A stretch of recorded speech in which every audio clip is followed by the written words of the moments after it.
This message brought to you from America First Policies, Army officer, congressman, CIA director, diplomat, a man of strength, resolve, and integrity. That's our CIA director, Mike Pompeo.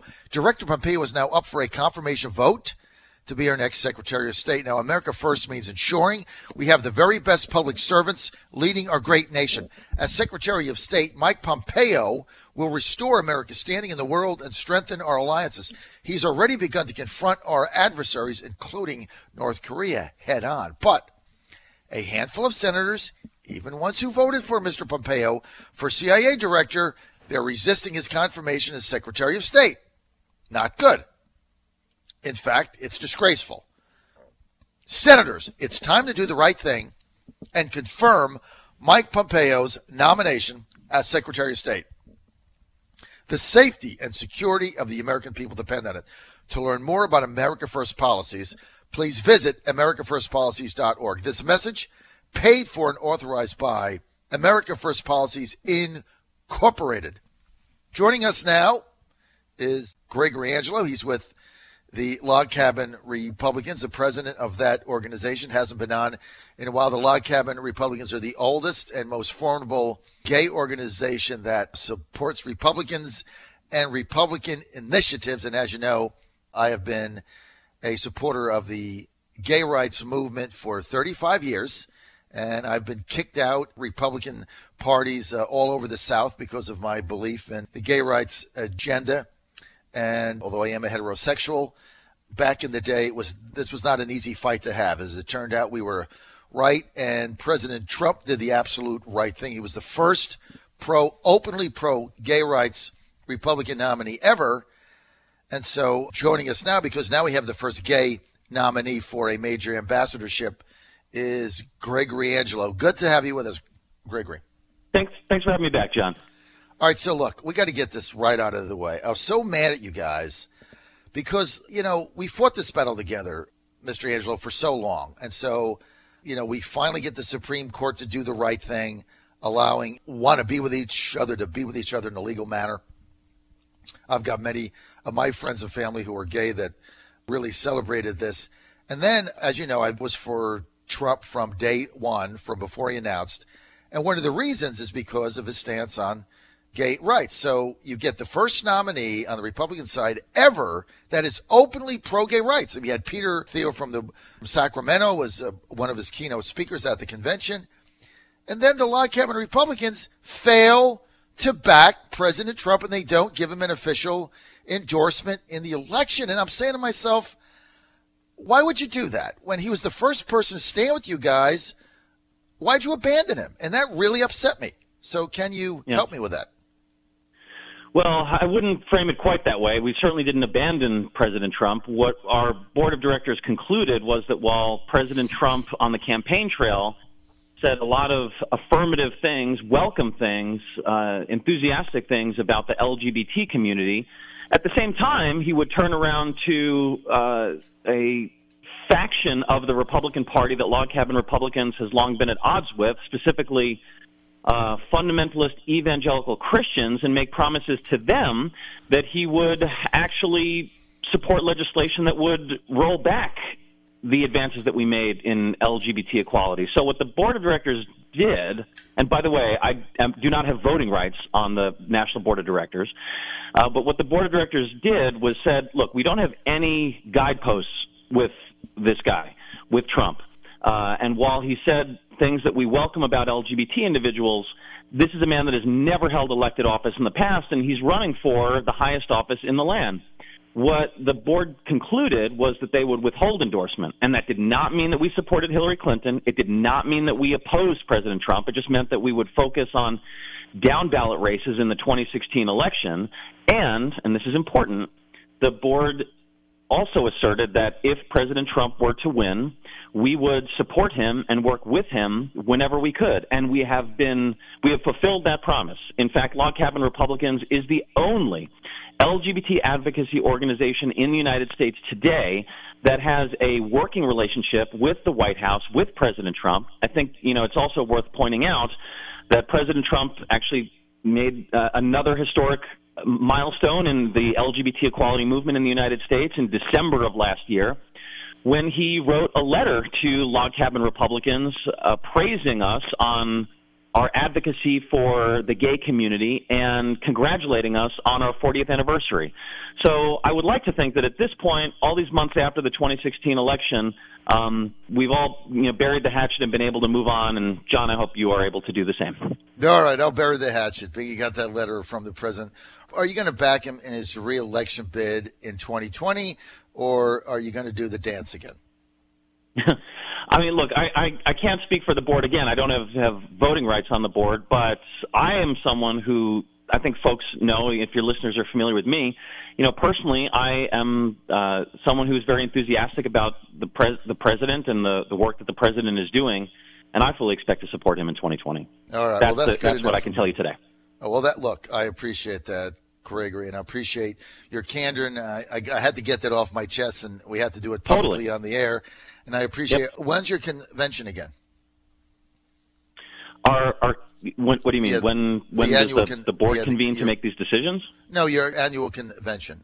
When is that? I'm glad you mentioned that because we just actually booked the space. It's going to be on Tuesday, October 2nd in Washington, D.C. All right. I didn't go to the one last year because I was mad at you guys, but I'll go to this one coming up, and I'll do my show from there. And work through Brianna. It's a date, John. I know, because, you guys, look, we fought the same battle. And, Gregory, those of us have been fighting. If you're Republican in the South and have been for gay rights like I have for 35 years, I mean, you just have no idea the names we've been called, what we've been through. I mean, I'm sure you too. I have an idea, yeah. But you have an idea. I mean, it's just nasty. I mean, I've been thrown out of parties, of Republican parties in different areas, because of my stance on this. And to me, I could never understand it. I'm like, you're supposed to be conservative. That means freedom. That means liberty. That means embracing different ideas. That means openness. That means family. I mean, what? It's all the things we stand for. You're opposed to. Why? It doesn't make any sense to me. But look, that, battle's behind us. And so we can all say it's a good thing. Now, look, we're excited about your nominee. The nominee for the ambassador of Germany. This is the first openly gay person for this ambassadorship. Can you just tell me a little bit about him and how this went down? Yeah, well, I was listening to your preamble before coming onto the show today, and, we're talking about the deplorable conditions in the swamp here in Washington, D.C., and let me tell you, no one has been dragged through the mud quite like Rick Grenell, the man that Donald Trump has nominated for ambassador to Germany, who happens to be gay. Democrats have fallen all over themselves to try to smear Rick Grenell's character, to assail him, to assail his credentials, and his credentials are impeccable. This is a man, let's put his sexual orientation aside, because Rick is not someone who makes his sexual orientation the centerpiece of his life. He's someone who has served under 4 separate ambassadors to the United Nations. He is the longest-serving director of communications to the United States Embassy to the United Nations. He had a distinguished tenure serving as the director of communications for the UN under then UN ambassador and now national security advisor John Bolton. He has long been a pundit on Fox News talking about national security issues. He's a national security expert. No one knows foreign policy in the United States better than Rick Grenell, and when it comes to his nomination for ambassador to Germany, he's actually in a very unique position. I would argue a one-of-a-kind position, and his nomination by President Trump is no accident. Here you have in Germany, a country that only recently legalized same-sex marriage. It just happened in October of last year. In Germany, you have a country where more and more politicians throughout the political spectrum are publicly declaring their sexual orientation. And in Germany, you have a more pluralistic society that welcomes diverse viewpoints and perspectives. So who better at this moment in time to represent the United States' interests in Germany than a man who has strong foreign policy credentials, who happens to be gay, who is also a Christian, and who can potentially bridge the divide not only between the United States and Germany across the Atlantic, but also between 2 factions that have historically been diametrically opposed to one another and polarized, that being the LGBT community and advocates of religious liberty and conservative Christians. And I think Rick Grenell has the potential to make history there were Democrats not to be standing in his way for the last 7 months, he would have been over there weeks and weeks ago. But certainly we welcome the vote that seems like it's going to be happening later today, and pushing through Democratic obstruction to finally approve someone who will have the historic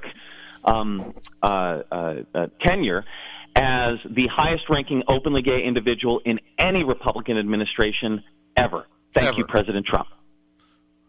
Well, thank you for saying that, Gregory, President of Log Cabin Republicans, Gregory Angelo. So let me just ask you this. What is the Democrats' problem with Rick Grenell? I mean, the guy is, there's no question his qualifications, probably one of the top people. I mean, this isn't somebody that got ambassadorship because he was a donor or somebody's friend or something. I mean, the guy's got tremendous credentials for this job.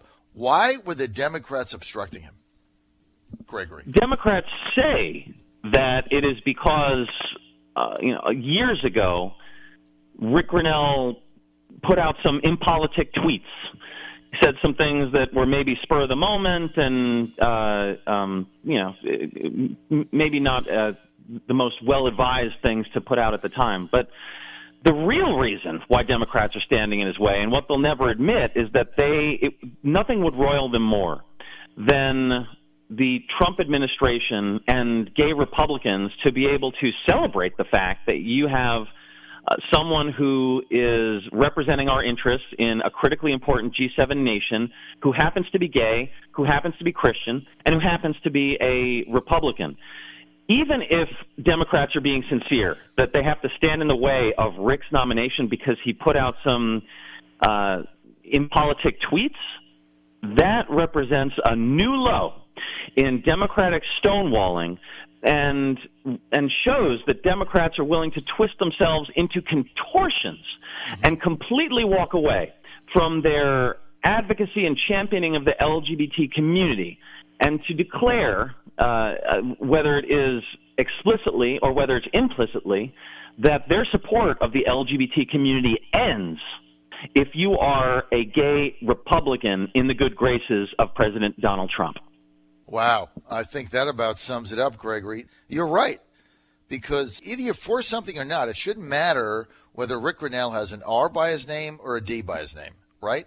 Whether he supports Trump or Clinton, Obama or John Kasich, it shouldn't matter. What matters is he's highly qualified. Obviously, he's a nominee of this president's administration because, they believe that he's qualified and they're on the same page with the things that they're trying to do, hopefully.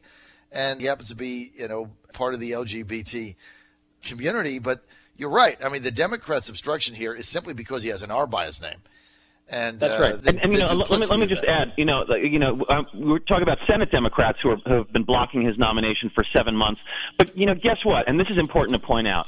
The only LGBT advocacy organization that has stood up in support of Rick and his nomination has been Log Cabin Republicans. Every other LGBT advocacy organization in the United States, the ones that say they are nonpartisan but are now fashioning themselves as part of the self-styled resistance, have been absolutely silent on Rick's nomination. They haven't weighed in at all. You'd think this would be something for them to celebrate. If they're truly being nonpartisan, if they're truly advocating for the LGBT community regardless of party affiliation, they should welcome the fact that here we have a historic milestone that could be taking place in mere hours. The highest-ranking openly gay official in a Republican administration ever. And you have the cabal at Gay Inc. that has been dead silent on this. That shows to me that on the left, LGBT equality to them is an absolutely partisan issue. They do not care about gay Republicans. They couldn't even bother to lift a finger to support Rick in his nomination battle. It's just been Log Cabin Republicans. Unbelievable. The duplicity of this is frightening.